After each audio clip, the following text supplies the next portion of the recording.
Okay, well, I'm just kind of recording I'm not too talkative, so I'm just kind of recording the ride, but I'm thinking, like, it's a waste of, I should just talk about something. I've got enough things to talk about.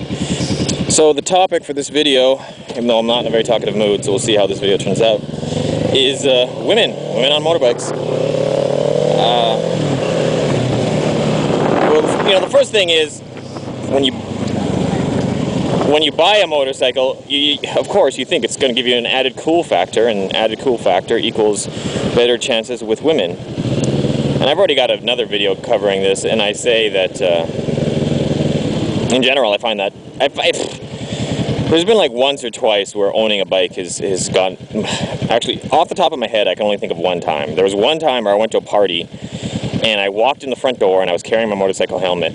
And a good-looking girl walked up to me and she says, "Oh, you have a motorcycle? You have to take me for a ride right now." And I'm like, "All right." So I turned around and we walked right back out and got on the bike. And I always kept an extra helmet on my bike, luckily, so that was good. And yeah, so there was that one time. And other than that, like, there's been like a few times where like a friend will come up to me, like a female friend, and then she'll say, "Oh, my friend's never been on a motorcycle before. Can you take her for a ride?" And I just take her for like a spin around the block or something, but it's not that big of a deal. So even though I can't see my GPS right now, I can hear it. It just said turn left. Or actually, yeah, I don't know. Anyways, so I would say if you're getting a bike just to meet women, it's really not. I personally don't think it's a good way. And then, you know, sure enough, you know, right after I got a motorcycle, a short time later, I met my first love, my first true love, for lack of a better term. You know, my first real serious relationship. And of course, she just hated motorcycles. I think I took her on the back of my motorcycle once, and I scared her, and she refused to ever get on it again. So I had to reinsure my car, even though it was like summer. You know, just for her. She was worth it though. And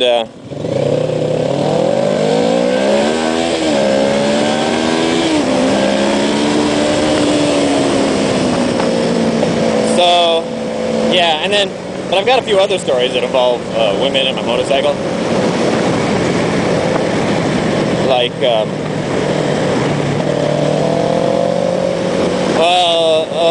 let's go in order. Back in Canada, I rode a cruiser, but I didn't know any better, so I rode it pretty much as if it were a sports bike. I was just, you know, I was young and dumb, and I was insane on the bike. And I've told this story before, but I don't remember it ever being uploaded. So if you've seen it before, let me know. There was a friend of mine's girlfriend, and she was kind of a tough chick. She's like she was tall, muscular, tattoos. Yeah, she'd fight, you know. If another girl made a rude comment to her, she'd just walk up and punch her out. She was a tough chick. Good looking though. And one day I was giving her a ride home, and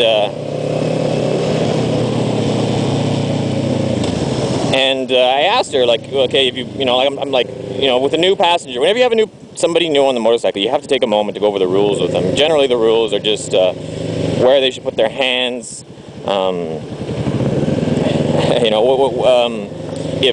well, I don't know. It depends what kind of. If you're in the city, it's not that big of a deal, really. Just tell them how to get on how to step up onto the bike, how to step down, and where to put their hands, and that's about it, really. If you're going to go on curvy roads, then you should go into a bit more detail about how they should lean and whatnot. And I've covered that in another video.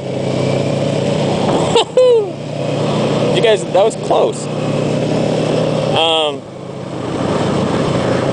So yeah, so I said to her, you know, like I started to give her just a quick rundown of the few basic rules, and she's like, yeah, oh, I've been on bikes lots. You know, my ex-boyfriend rode a Harley, and he was in a gang, and this and that, and yeah, blah blah blah. You know, my uncle's in the Hells Angels kind of thing, and I'm like, okay. She's like, I don't need any. Yeah,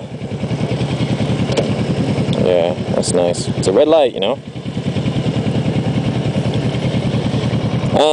Yeah, so I'm like, okay. So she gets on the back of my bike, and I swear to you, like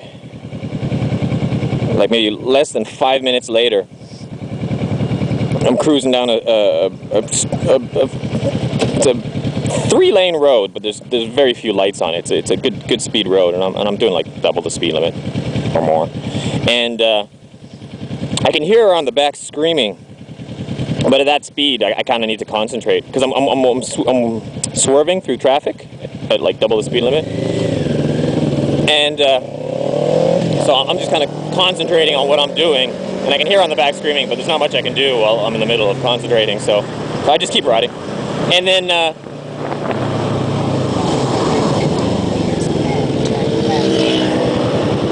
So when we get to the next, actually I think I'm supposed to pull out.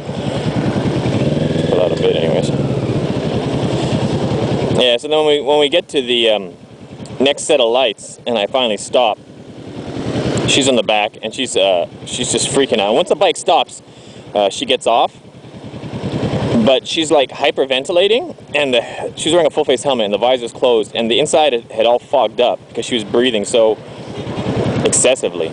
Like she'd like fogged up the whole, so she'd fogged it up so bad, and it wasn't like a cold day and it wasn't like a humid day, it was like just and then she'd fogged it up so bad that she was blind, like she couldn't, well, you know, she couldn't see at all.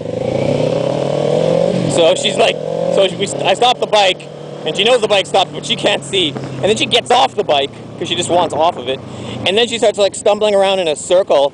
And she's trying to get the visor open because she can't see, but she's still panicking, so she doesn't know how to open the visor. So she's just walking around in a little circle, and she's slapping herself in the face because she's trying to get the visor open. And she's just walking around in a circle, slapping herself in the face. And I'm watching her do this, and then I look to my right, and there's a car parked beside me, and the guy looks at me, and he looks at her like she's crying. She's like crying loudly and stumbling around in a circle, slapping herself in the face.